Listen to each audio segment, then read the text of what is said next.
कहानी है रामपुर गांव की, जहां के मर्द महिलाओं को हमेशा नीचा दिखाने की कोशिश में रहते।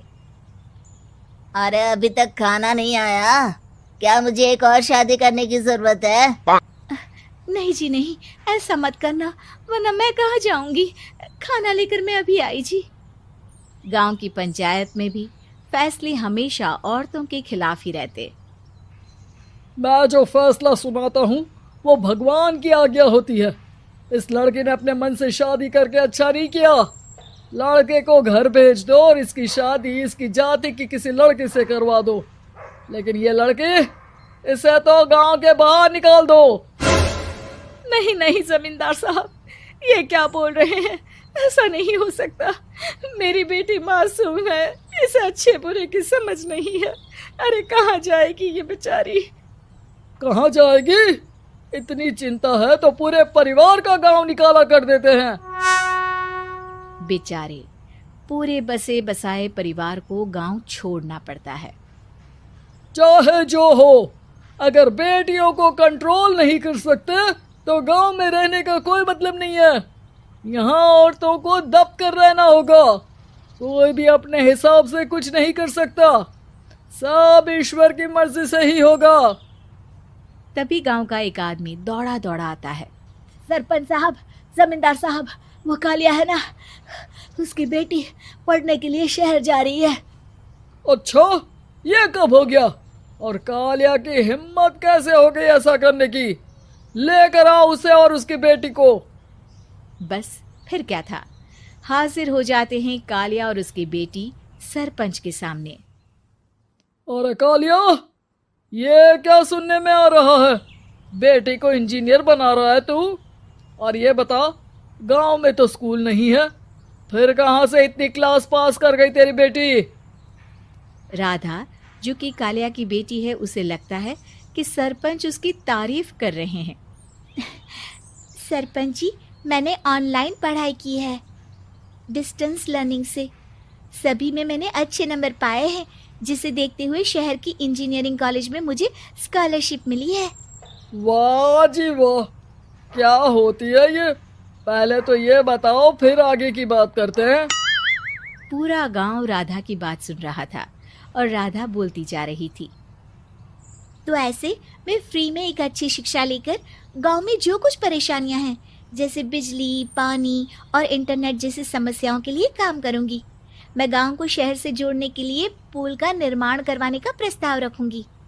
मुझे पूरी उम्मीद है कि जल्द ही हमारा गांव भी तरक्की की राह पर चल पड़ेगा। राधा की बात सुनकर सारे गांव वाले ताली बजाने लगते हैं। सरपंच को समझ नहीं आता कि वो क्या करे। चुप रह नादान लड़की, गांव के खिलाफ जाने के लिए तुझे गांव से बेदखल कर दिया जाएगा, वो भी पूरे परिवार के साथ। और हाँ, अगर ठीक से गांव में रहना चाहती है तो ये पढ़ाई लिखाई छोड़ दे। हम तेरे लिए गांव का कोई होनहार लड़का देखेंगे। तभी गांव का एक आदमी बोल पड़ता है। अरे नहीं नहीं सरपंच जी, राधा बिटिया जो बता रही है, अगर वैसा हो जाए तो हम लोगों को पैसा कमाने के लिए बाहर नहीं जाना पड़ेगा। हाँ जी, और ना ही कोसों दूर पानी के लिए भटकना पड़ेगा। हमारे बच्चे भी अच्छी पढ़ाई कर सकेंगे और आगे बढ़ेंगे, ना कि हमारी तरह खेती करते बैठेंगे। क्यों गांव वालों, राधा बिटिया का साथ देना चाहिए ना। सरपंच देखता है कि गांव राधा के साथ है तो वो चुप हो जाता है। वो घर आकर अपने सलाहकार से बात करता है, जो बहुत ही चालाक किस्म का इंसान होता है। अरे सरपंच साहब, आपको बहुत ही होशियारी से काम लेना पड़ेगा। एक बार गांव तरक्की कर गया, यहाँ के बालक पढ़ लिए तो कोई ना पूछेगा आपको। और फिर ये जो बेटा और बेटी है ना आपके, इनको भी आम लोगों की तरह ही जीवन जीना होगा। हाँ, लेकिन करे तो क्या करे? वो ना आप मुझ पर छोड़ दीजिए, बस मैं जैसा बोलूं करते जाइए।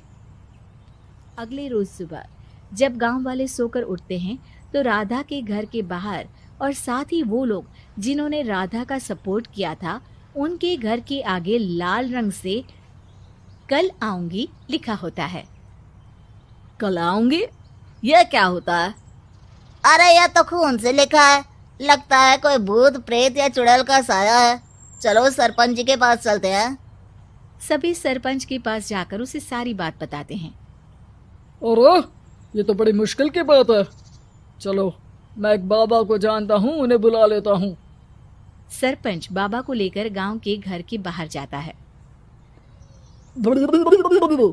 ओहो, तो ये वो चुड़ैल है जो उन लोगों को निशाना बनाते हैं जो गांव को बदलने का सपना देखते हैं।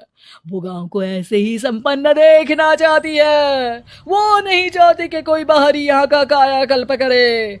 क्या तुम लोगों में से किसी ने गांव को बदलने की सोच रखी है? तभी राधा की माँ रोते रोते आती है। मेरी राधा घर से गायब हो गई है। अरे कोई तो बचाओ, मेरी बच्ची कहाँ गई?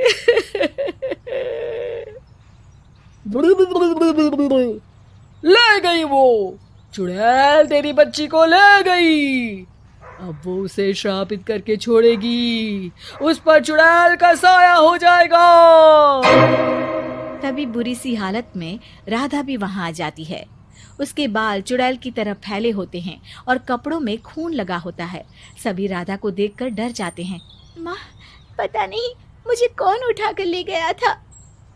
अरे दूर दूर हो जा चुड़ैल, अब हम लोग इस गांव में नहीं रुकेंगे। अरे कैसे बातें कर रहे हैं आप? कल तो आप मेरे भरोसे गांव का हुलिया बदलने, अपने बच्चों को पढ़ाने और तरक्की उन्नति की बात कर रहे थे, तो आज क्या हो गया आपको? ये फिर तुम लोगों को बहकाएगी। ये चुड़ैल गांव में आ चुकी है, ऐसे ही ये तुम्हारे घर के बच्चों को भी ले जाएगी। गांव वाले राधा को गांव से बाहर निकाल देते हैं। उसके माँ बाप रोते रहते हैं, लेकिन गांव वाले नहीं मानते। मैं भी अपनी बहन के साथ गांव के बाहर रहूंगा, लेकिन वो पढ़ाई नहीं छोड़ेगी। वहीं सरपंच के घर पर सलाहकार कहता है। देखा, सांप भी मर गया और लाठी भी नहीं टूटी। लेकिन अगले ही दिन सरपंच के घर के बाहर भी वही शब्द लिखे होते हैं।